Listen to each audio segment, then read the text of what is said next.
Hey, guys, it is Alison. I am the host of your show, Alison Answers Mission Awake. I cannot wait to sit down with you today and go over how we are going to crush the mediocrity in your life that has been plaguing our society since the beginning of time. I cannot wait to have a real deal conversation that includes intelligence, fun, excitement, and real actionable steps to make a real difference in the life that you're living now and making it into something you can be damn proud of and excited to live. Sit down, put on your damn seatbelt, and get ready for the ride of your life.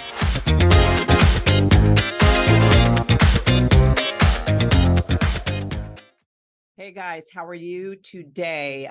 Today's podcast, Alison Answers, is with Karen Rudd. This is part 2 of an amazing therapeutic experience that I shared with Karen Rudd, who is an amazing human being. Karen and I go over, this is the second part to work that we're doing through inner child work and trauma. What we discuss on this particular episode is very riveting, and it's in some ways painful to hear. So I would like you to, be aware of that and just be aware of any triggers that could come up for you.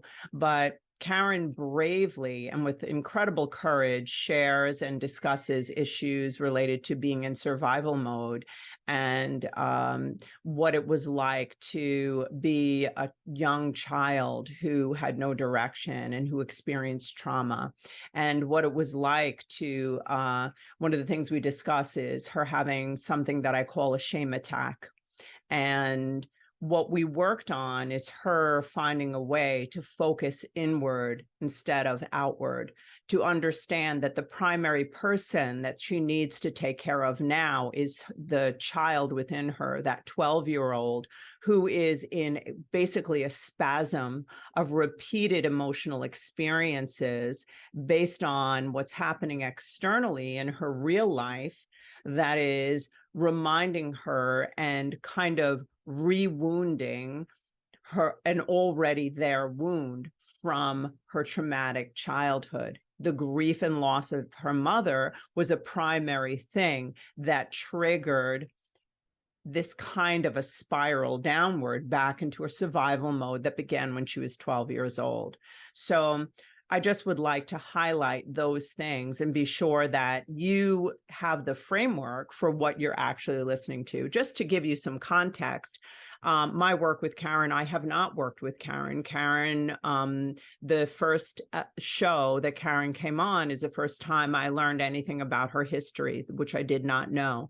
So you want to understand that in a therapeutic relationship, what's happening is you're developing an understanding over time of a person's life and how their current life is mimicking or spasming or repeating or developing negative patterns that were developed and programmed a very long time ago. And one of the ways to change that is to be aware of, because the truth is the pathway to all freedom, to be aware of the reason that we're doing the things today so that we can be free from yesterday. It's not to focus on yesterday. It's not to live in yesterday. It's to stop living in yesterday.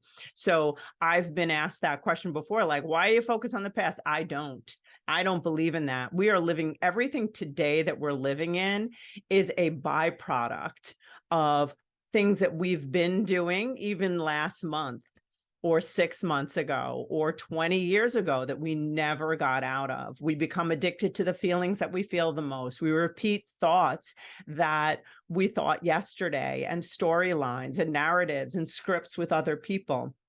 We recreate family of origin dynamics within our family, or the undoing of them as an act of survival, and we don't even know we're doing it. So without any further ado, I would love for you to listen in on a therapeutic experience that Karen and I had together.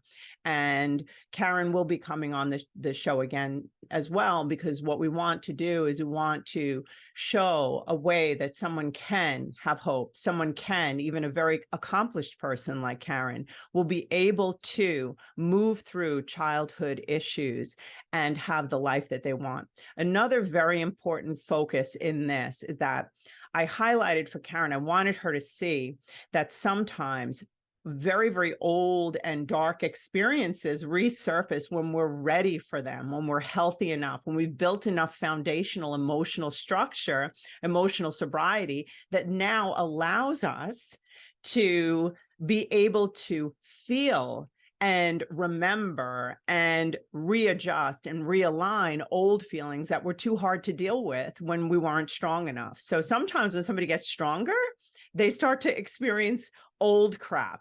So just understand that. It doesn't mean that she's fragile. It just means that at this time she was feeling fragile because she's strong enough to experience the fragility. Makes sense?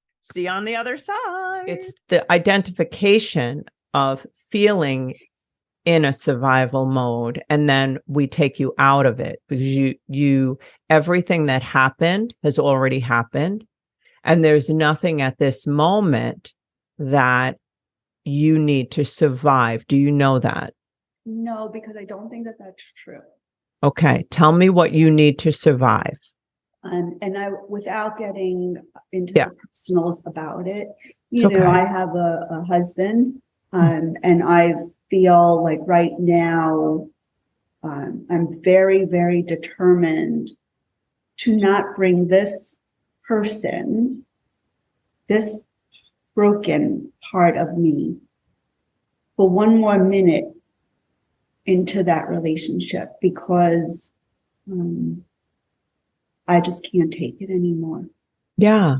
So how is that what'd you say? I don't even know if that makes sense. Well, it makes a lot of sense to me, but may I ask you, how is that you needing to be in survival? How is that me needing to be in survival? You've made a decision not to bring the parts of you that are what you're feeling right now into your marriage. What I'm thinking you're saying is you don't want to cause damage. No. Right. No And you want to, I don't want to hear her voice anymore. I don't want to hear the fears all come out expressed towards yes, my husband. If I want to say, if he doesn't warrant it, you know, nobody's perfect, yes, right? There's other things that happen, right? So there's things that might warrant it, because there's his side. Right. So I'm in complete survival mode right now. Okay. So what I want to say to you is you're in survival mode in your body and in your perspective, right? The way that you're seeing your life. But let me reword what I said. You do not, at this moment or in this season, need to be biologically surviving. Biologically surviving. If you look right now, look where you are and look around you. Are you physically safe? Mm-hmm. Very. Yeah, you're very safe. You've shut out so much of the noise in your life so you can find what the clamor is inside that's creating a sense of a lack of safety. But in your actual life, are you unsafe? I feel it. Yeah, you feel it. Mm-hmm. No, and I know that. And that's as real as it is, you know, to feel it. Very unsafe. Yeah. In some aspects of my life. Yeah. Could you identify physically where I am right now? Yeah. Not biologically. I guess you mean like my heart's beating. Is that what you mean? Like, well, when we're in survival mode, and we're living in a chronic state of survival, it is a chronic state of hypervigilance and always having to protect yourself physically, emotionally, spiritually, auto-correcting, just chronic.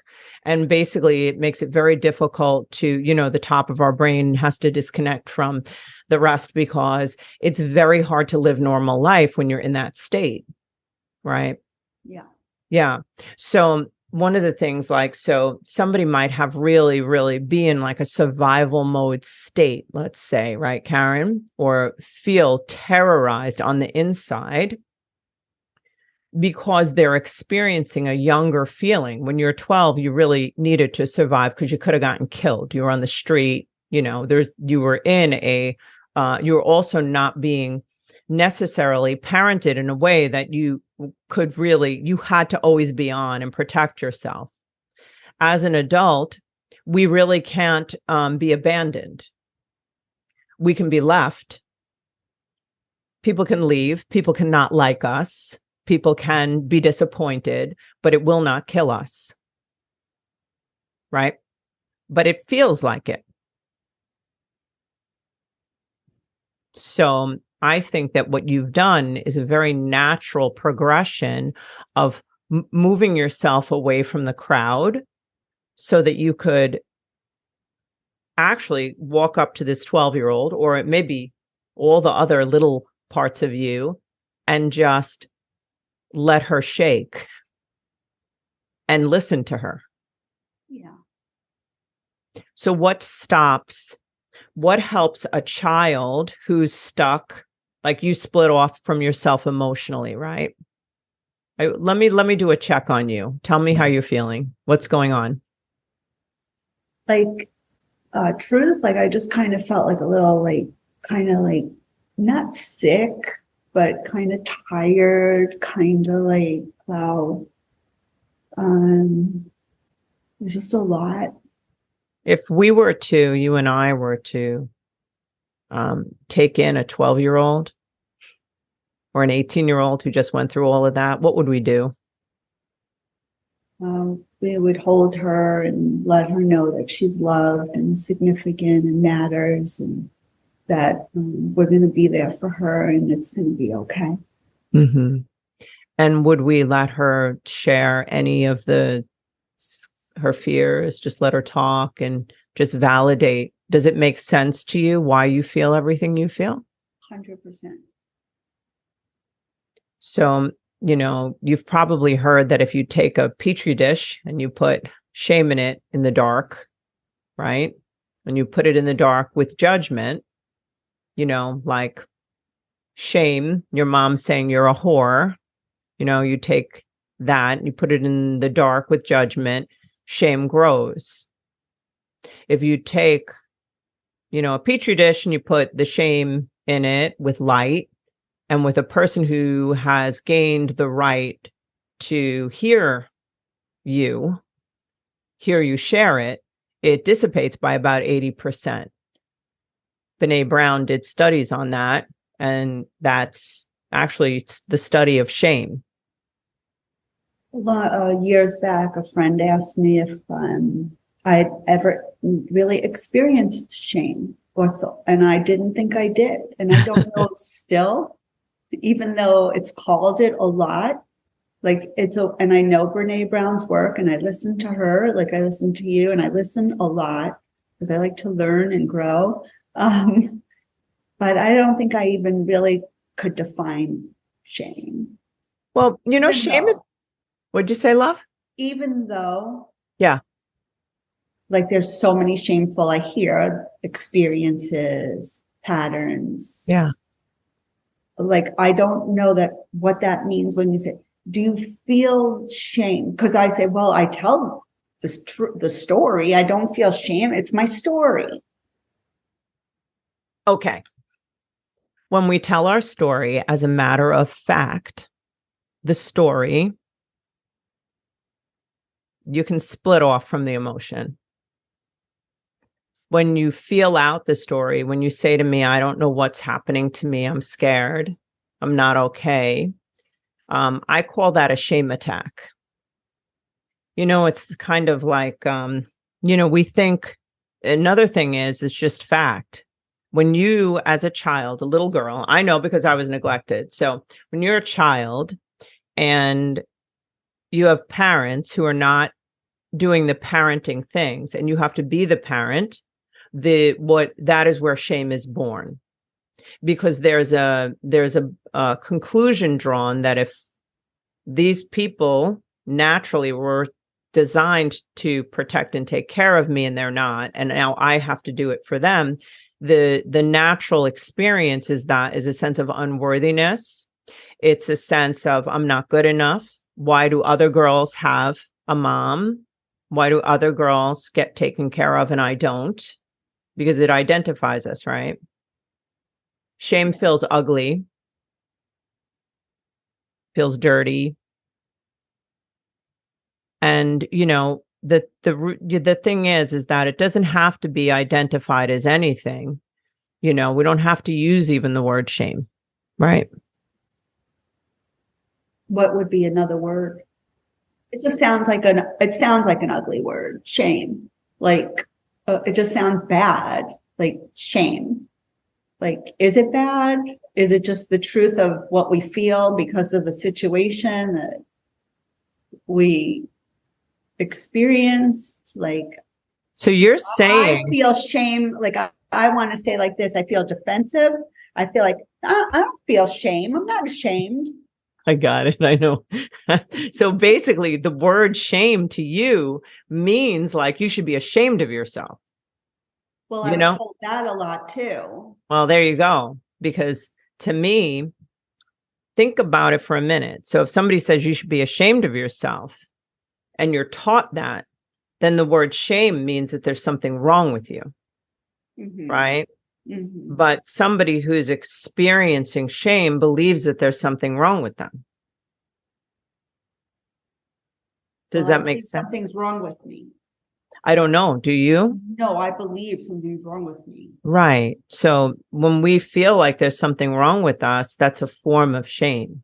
Mm-hmm. Right. I feel like there's a lot wrong with me. Yeah. Right. So basically, but the thing is like when you say too much, see, I don't hear that there's something wrong with you. I hear that there's, you're going back to experiencing something that feels really hard to experience, and you couldn't experience it when it was happening. Right? Does that make sense? Right. Yeah. So tell me, like right at this moment, this is important. Do you feel like a sense of like self-protection? Like you feel, do you feel defensive? Yes. What do you feel like you want? What is it you feel like you want to defend right now? Like I guess I want to defend that, like, I don't mean to be doing anything that might be offensive to anybody else. Like, I'm just protecting my life. Yes. Mm-hmm. When you say that, you hear yourself say that. Do you ever remember feeling that before? What was that? When did you feel that? At every traumatic turn. Yeah. At every turn that challenged my integrity. Yeah. At every lie, or at everything. I'm just tired. Yeah. Have you felt like you've had to defend yourself? Like you feel like you've done stuff like you're wrong, like a lot of the time? Like not good enough. My word for this year was, you said it a few times, and I'm just really want to feel worthy of the woman that I believe God called me to be, and who I am, who He says I am. I am worthy. I am enough. I do affirmations. I teach it, preach it, and believe it, but I don't receive it. Yeah. So I've been told by my husband and others, receiving. I just have a problem receiving the love God has for me, the love another might have for me, except my children. What about from you? Do you have a hard time receiving your own love? Yeah. Yeah. Almost zero. I'm going to tell you something. And I think that I do remember if someone told me this, I just was like, couldn't even imagine that it could ever happen for me. But it has. and I know that it can happen for you. And it may sound cliche, but it is definitely true that the number one person you need right now is you. And it's nobody's fault that you had to leave those parts of yourself to survive. It's not your fault that you had to do that. You had to do it. We all have to do that. But it seems like now is your time to go back.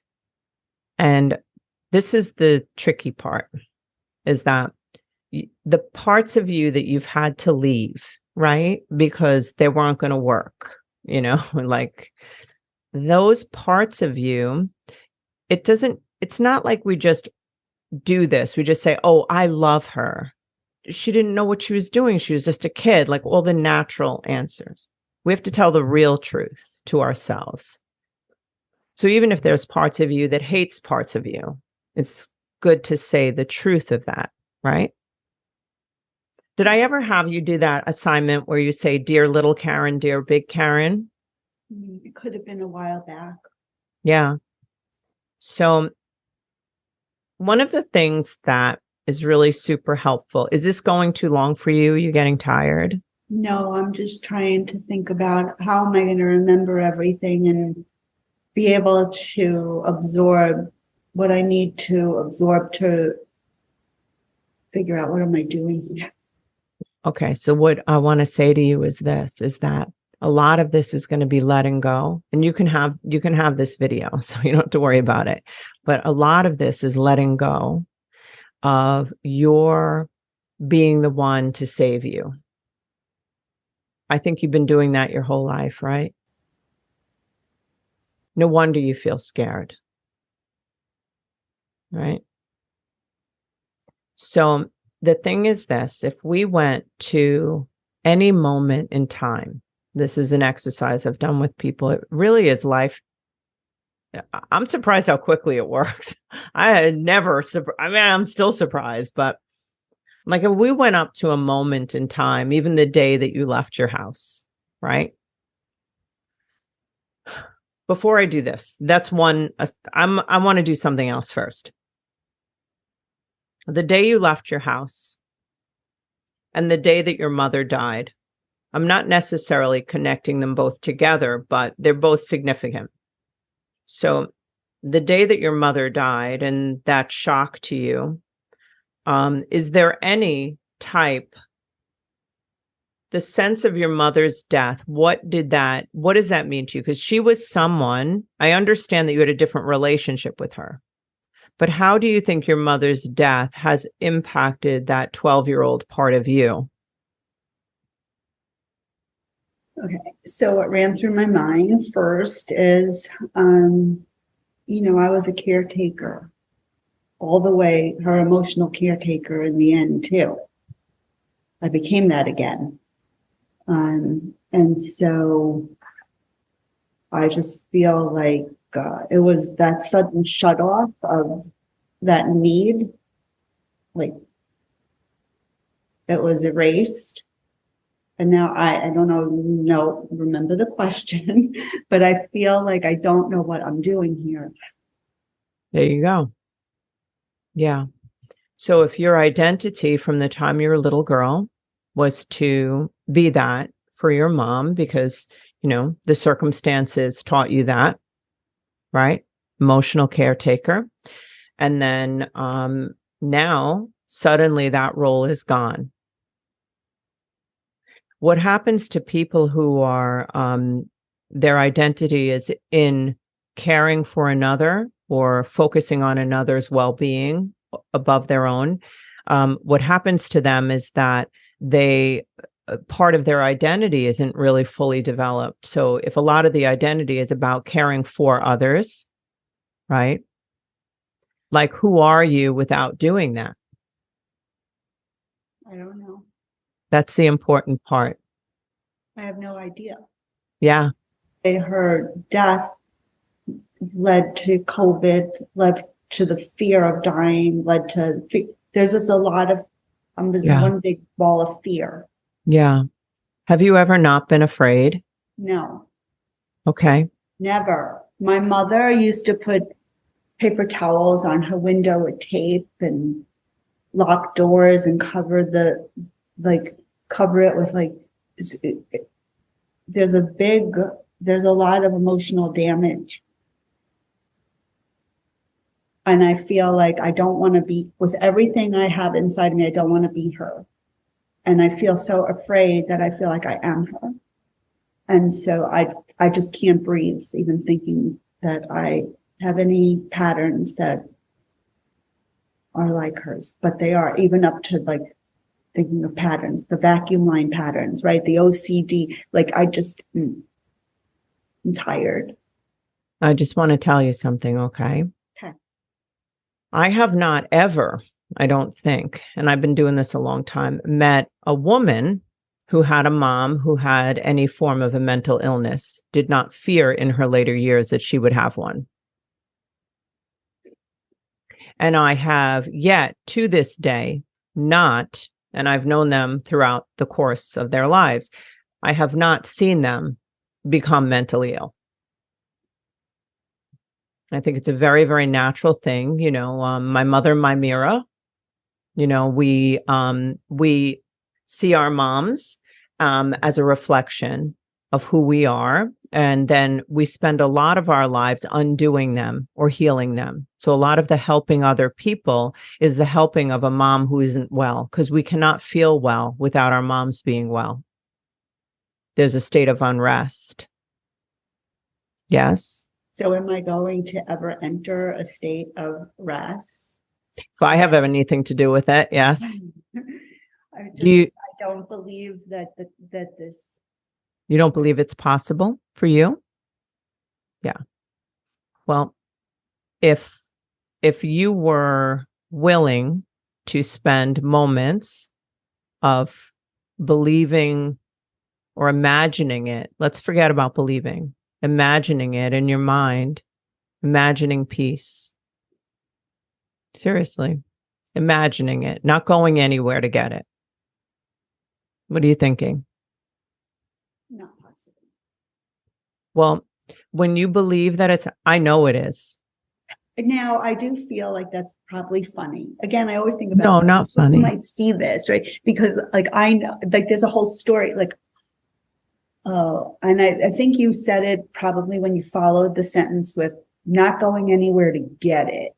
Because for years I've been running to places and alone, solitude, you know, I rejuvenate, I go places and and I'm trying to find this peace. And all I find there in these places is me. Yeah. And so there are moments that people will be like, oh, so look at that peaceful atmosphere. Well, what you're describing is a peaceful atmosphere. We're not talking about that. No. We're talking about a peaceful atmosphere. We're talking about something inside. And what we're talking about, have you been running from your frightened self, that frightened 12-year-old? How long have you been running? So always. And I always am open to healing and help. Yeah. So because I'm talking to you, I'll just use you. When I found you, I live, learn, apply, grow, use, because I'm fighting to survive. Yes. So you were a person who came into my life a couple of years ago on your platform. And, I listened to mostly everything that you put out there because I believe that there's always going to be something that's going to help me get up, show up, business, kids, empty. Yeah. Well, do you think that if you didn't get up, but you faced the fear and the little girl and you understood why she feels so scared, instead of trying to find the answer for her to not be scared, you just validated that it makes so much sense and I'm going to sit with you in it and I'm going to also understand why you had to leave her? Does that make sense? I'm positive that you can experience peace. I can hear the elements that are keeping you from hearing it and experiencing it. Do you hear any of that? I just feel it's been a long journey. It has been. And I wanted to also say something, because of you, I didn't do 75 hard, but I did 60 hard. I made my own program. I really try to take good care of myself, drink my water, exercise, get up, have fun, do life. But I don't know how it's working for me. Yeah. So there just might be a step missed. It's the step. All of those things definitely change lives, right?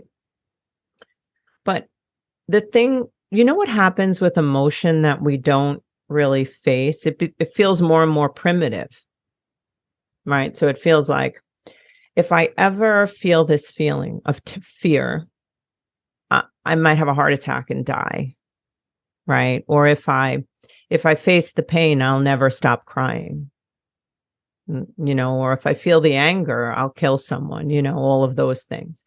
And really, that's just the sense of it being primitive. But when we do face it and we feel it, we can have control over it. You can feel something for 5 or 10 minutes. You'd be surprised how long that lasts. It feels so long to feel something for 5 whole minutes, right?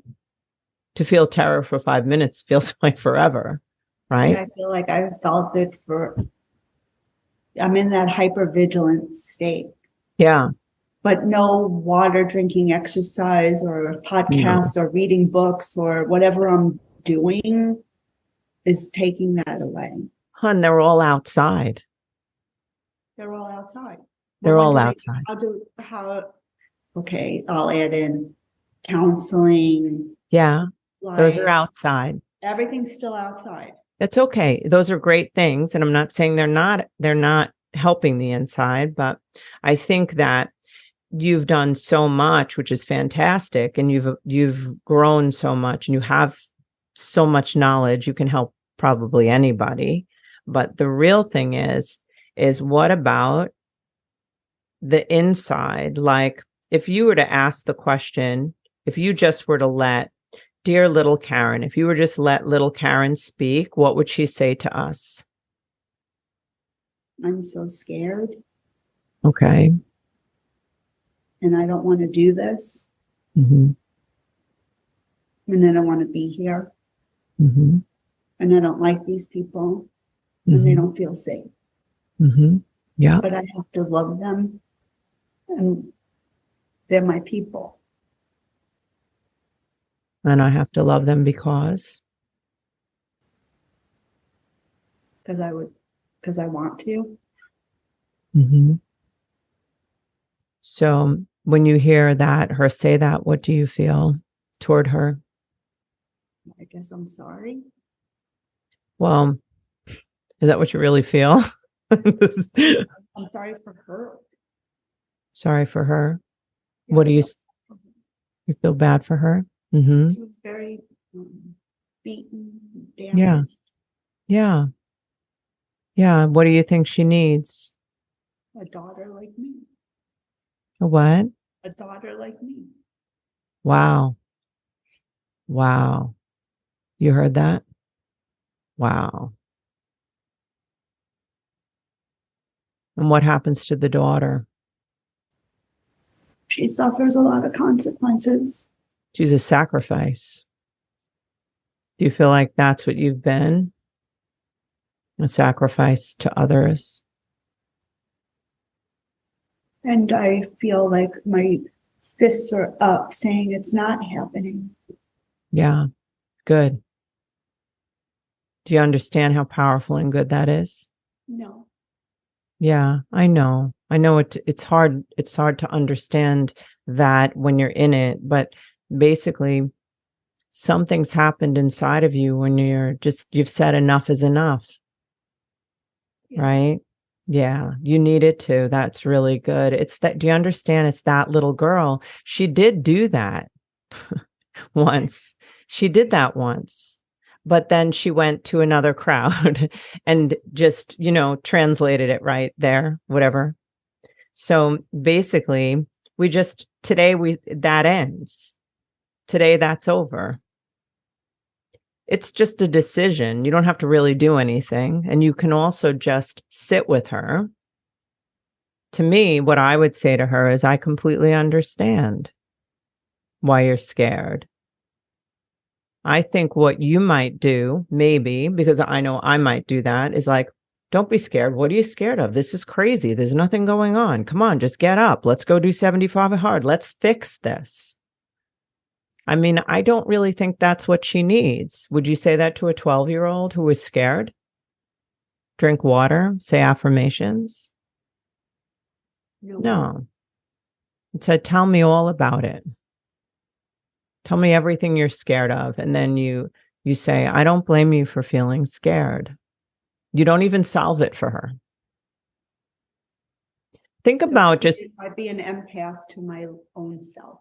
100%. Have you ever done that? No. Okay. Did you hear what you just said? Mm-hmm. I have never done that. No. I probably have tried through exercises and counsel and things over the years. But when she died suddenly, unexpectedly, and I need to enter the space. It's incredible when our moms die because of whatever we're bound to, spiritually, emotionally, whatever, with that relationship. It gives us an opportunity to really go in and look and get free. How come you laugh? Because I guess I thought I was doing. You were. You are. You were. I'm just not there yet.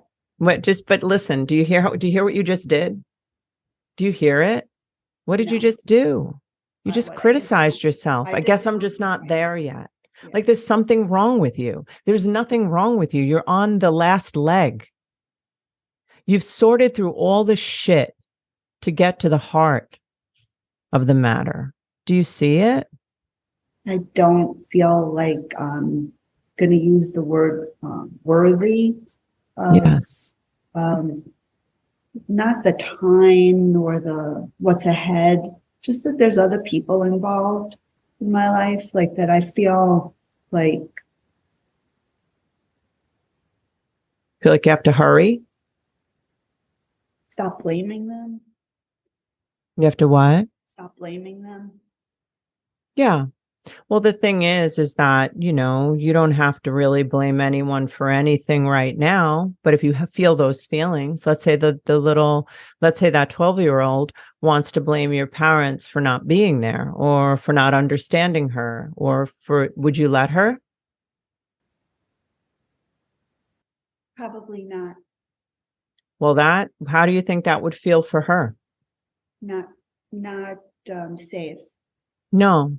So let's say you have someone in your life, forget about it. It doesn't matter who it is, that you're like, oh my God, I just, I want to blame them. I just feel this is how I feel around them. I just feel really uncomfortable. I don't like the way I felt around my mother. I just don't feel good around my mother.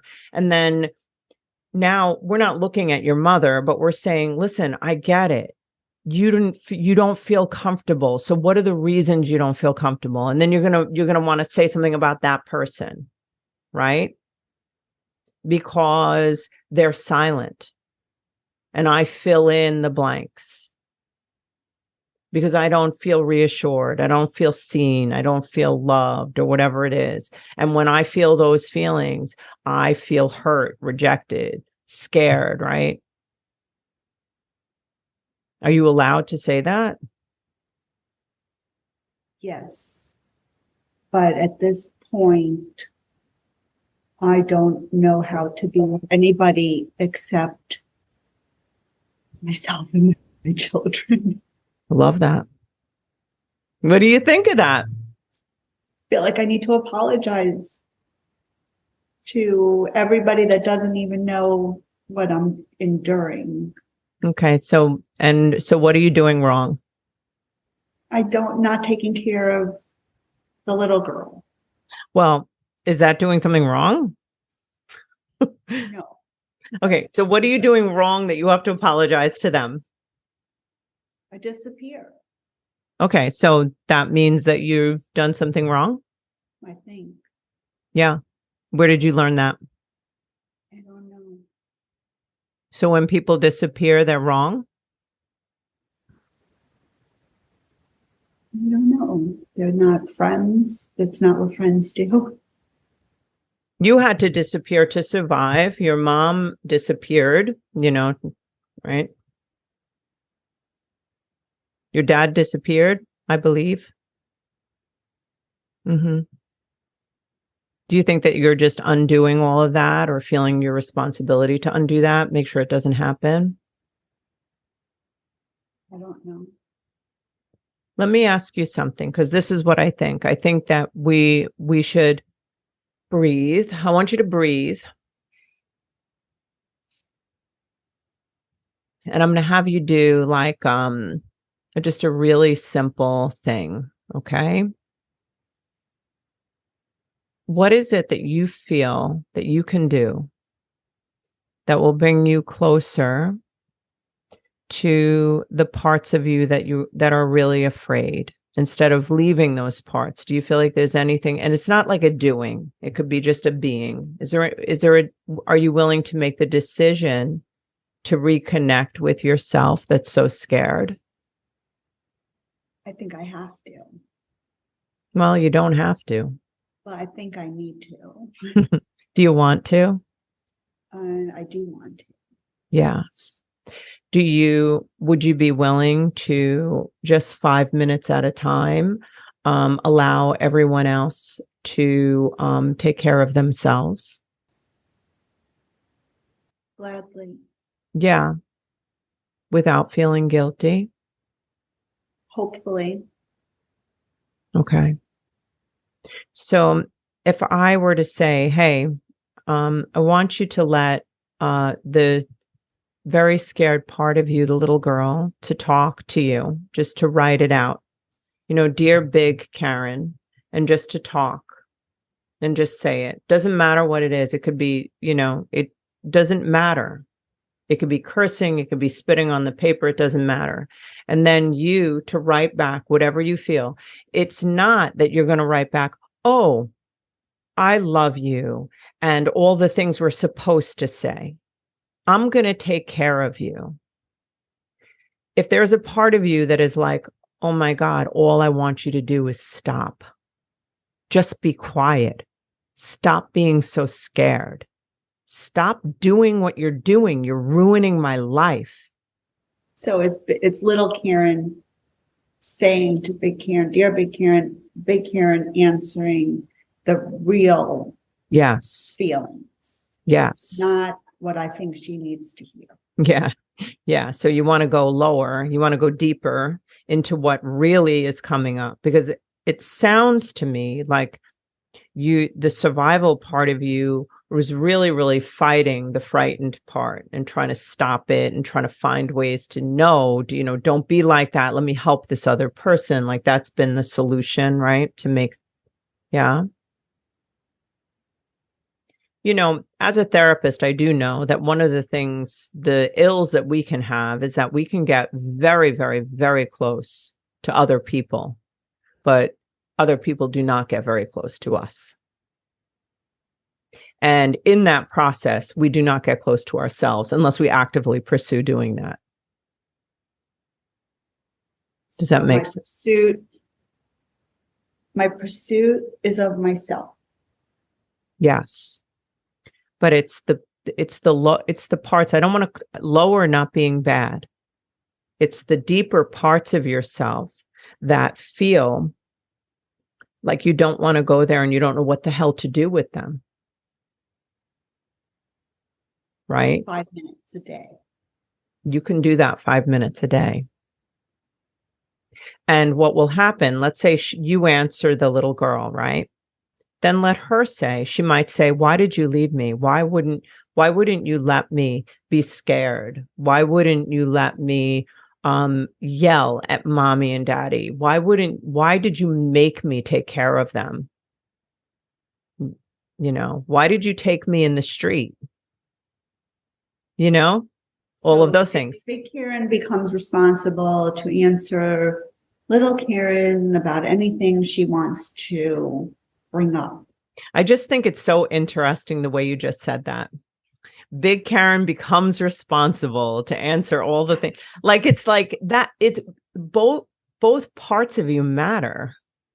The only reason that Big Karen is answering is to get free, is to just tell the truth.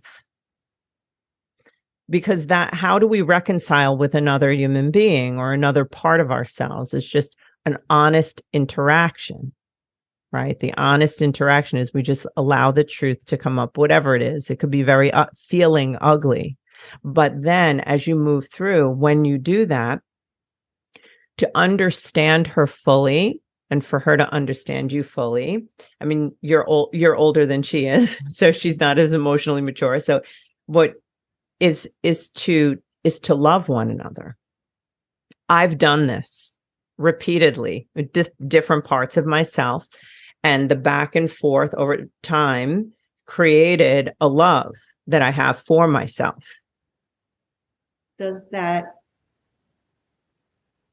allow the love that you find for yourself? Does it stop the searching for others to love me enough so that I feel? Yes. It's the love of self. Yeah. You know, I remember people love your neighbor as yourself. Like, you can't do it until you love the self. Because really the truth is I haven't been a very good neighbor either. Neighbor, real neighbor, like all of it. I just am like, people would view it as not a nice person. Me. You know, I'll tell you something. I can hear so much of the self. I don't know if I would use the word hatred, loathing. I mean, I just hear it. I hear it. And, you know, I remember people saying to me about loving yourself. And I was just like, oh my God, like what? I didn't even like really get it. And I can honestly tell you, I get it now. And even the times when, you know, like words come up, like in my head, like, oh, you shouldn't do that, whatever, like criticism, I immediately go like, I bring my best friend out, which is me. And ask the questions instead of focusing on your friends and making them feel better. Ask the questions. You know what to ask. You know what to say. Don't just give a handout. Go do this, this, and this. I did give you that, but this is an active pursuit of self. One thing I'm going to tell you something. I want you to hear me. You are going to be okay. You're actually okay right now. You just don't know it. Where you are right now is it's an absolutely necessary path to where you actually want to be. Because how far do you want to be? You're a visionary, right? You have very far to go in your life. Yeah, to 105. I have 45 more years. Exactly. You do. And within that process right now, it's a crossroad. This right here, what? I want to say I feel badly for anybody else involved, like that. I don't know how to make sense of anything that's not making sense. So I guess that's all. And it's okay. Like, I have to do it. No, wait, listen. I just don't want to do it in the midst of a lot of confusion or anybody else like needing me for anything. Nor should you. You got to understand the world that you lived in, that you understood. If you left, it crumbled probably in your heart and mind. It probably feels the same way. It does. Yeah. But you are literally dealing with grown-ups. You're dealing with people that the greatest gift you can give them, if you're going to be in one another's lives, whoever they are, and you can decide that as you go, the greatest gift you can give them is to go retrieve yourself.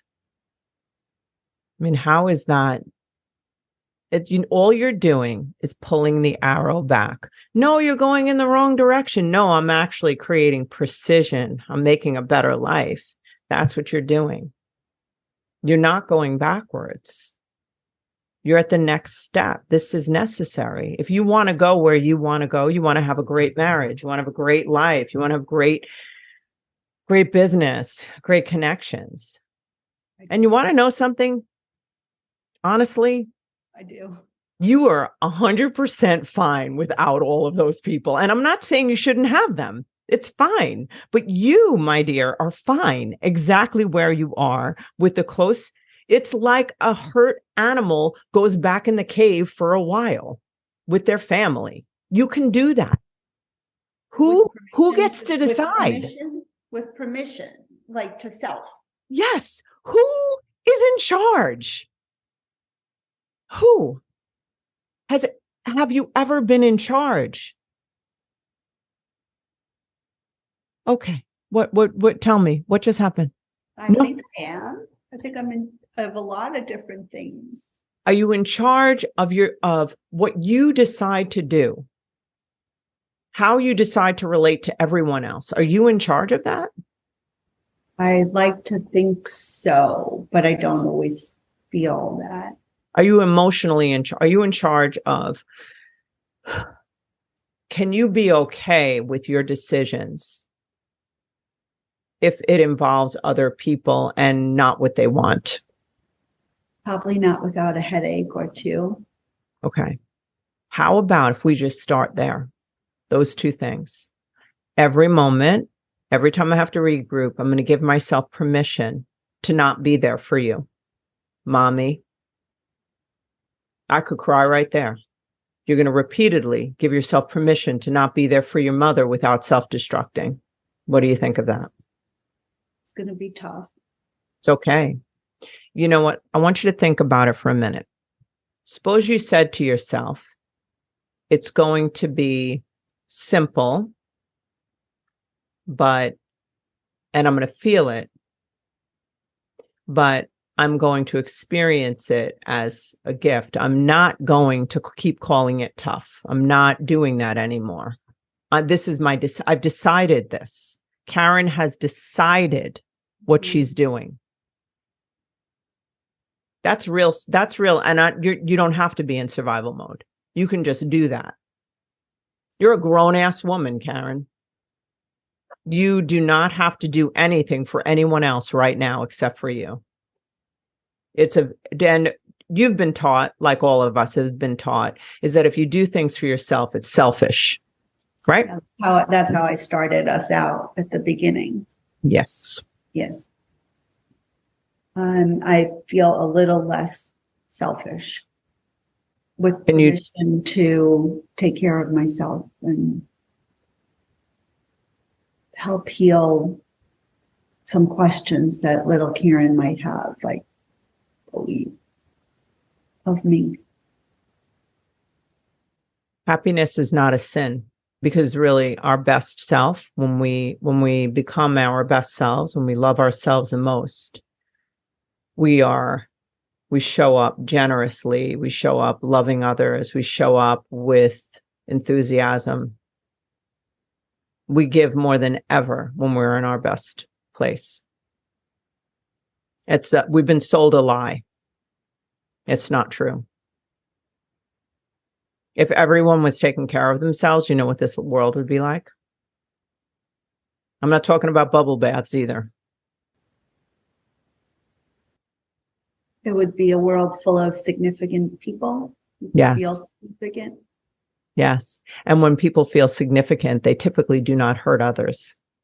And they give. So I haven't been able to give or love well because I can't love myself. I think you've been giving a lot. But I'm tired. Well, you're giving from emptiness, that it's an obligation, just like childhood, right? Yeah. You know that this is going to be split into 2 podcasts, right? Oh, gosh. I don't even know. I don't know. Now Listen, what I want to just get clear on is where you are now, because what I would like to do is I would like to have like follow up. I don't want to just leave you in this and we can just, there's going to be a progression. You're going to get better. But part of this is you agreeing to that. Yeah, so I always find myself laughing or smirking every time you say that. Yeah. It's going to be okay, and then I'm going to get better. And I know that the laugh is a nervous laugh of question with a question mark. Well, you have to think about, you started very little without anyone taking care of you, and I'm not sure if anyone ever really told you and you believed that you were going to be okay and you could trust that. No. Okay, so it would make sense, wouldn't it, Karen, that you don't feel that today? True. I So feel like I have safe places to be because of my children, but I don't feel like it's going to be okay. yeah. So you know where the safe place is going to be? No. You have to become the safe place. Anywhere I go? No matter what. You, right here, doesn't matter. Right here is with your safe place. I tell myself that all the time. I have me. I don't give a Okay, I swear. fudge. Good. Yeah, I just didn't know if they'd make me like put it in a different category. I don't give a fuck where I go, honestly, because I have me. Mm-hmm. You know what? If you think about it, you think about if you were with your friend and they were going somewhere and they felt uncomfortable and they had you next to them. Think about yourself like that. I have to shift and say, Alison, you're going to be okay because you're with you. I know how to handle shit. So do you. What are you thinking? I'm thinking that I'm grateful that I got to spend time with you today and that I'm not crying, feeling like I don't know what to do. I feel grateful that I have a plan of 5 minutes a day with a dear little Karen. And I feel like it's okay to take a time out, give myself permission. And I'm going to just take away that you said it's going to be okay, that I am okay. you are. Not going to be, like I am okay. You are. Every word after I am identifies you. You are okay. And I'm not very excited about entering into. it's just what you believe about it. I guess it's that zone, like I feel a tightness, like literal, like, just like I want to just stretch and just like I feel like I just need to just. Listen, you're not entering into a dark place. No. No, you're being set free. Freedom. That's exactly what you're doing. You're just going left foot, right foot. That's all you're doing. That's what you're doing. Okay. Yes. It's probably why I have such a stance against peace. Because I'm like, really? Don't do that. You know what else? You're really angry, aren't you? Mm-hmm. Yeah. So I would love for you to write, let your anger talk. I bet you that little girl inside of you is in a rage. Big. Let her say it. You going to do it? Yeah. All right. So listen, the way that you believe about this, and I understand it's natural for you to believe it. You haven't learned anything else about you. But the thing is you're going to turn into the person. We can't be happy in our lives if we don't believe we can trust ourselves to take care of ourselves. It's just, so that's the goal. Okay. Tell me what you're going to do for the rest of the night so I know. Trust myself to take care of myself. I'm going out to dinner with my children tonight. Mm-hmm. And I'm going to Probably do a little 5-minute session. Yes. And what is your role in life now? Is your role that, remember another thing that happens, very important, and we're going to go. The other thing that happens is that we believe that if we leave other people, the only significant reason, the only valid reason to leave other people is because we're not doing well. I'm going to take a time out because I'm not doing well. And when I get better, I'll come back. We can also take a time out when we're doing great. It's all good. Yeah. Either way. You all right? I think so. I mean, I think I have, a clear understanding of what is making the waves seem so intense. And the sudden loss 4 years ago hasn't been right-sized to what happened in my life and why I feel the way I feel, but I'm clear on it right now. You spent years unsafe, and you still feel it. And that's what you're feeling. All feelings want are to be felt. Can you repeat that? All feelings want are to be felt. And what ends up happening is a spasm, like we get one long emotional response and it dictates the rest of our lives. So you want to be in charge of that without silencing the little girl, because her emotion will subside when she can talk. If you have a bad feeling, if I just say, I'm so angry about this, and this, and the other person is like, oh yeah, I get it. I felt that way before. I could see why you would feel angry at that. And you're not blaming the other person and they're just listening and understanding you. You don't feel angry anymore.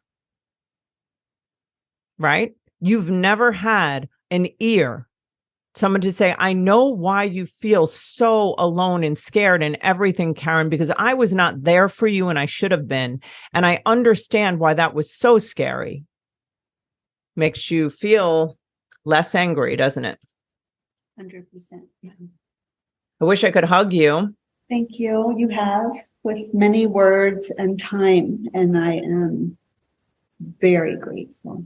I'm grateful for you. I'm honored to speak to you. I appreciate that you shared your heart and your fears and all the things that have been so difficult for you. And what we're going to do is I'm also going to send you this so you can watch it. Okay. And you're not alone. You can reach out to me and let's set up another one of these, and we'll just do it again.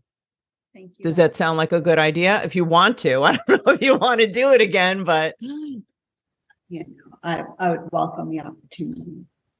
You okay, love? Yeah, a little tired. I mean, it's a lot. You should be tired. Yeah. All right. Thank you so much. Thank you so much. Thank you so much. All right, you, lovey. Alison.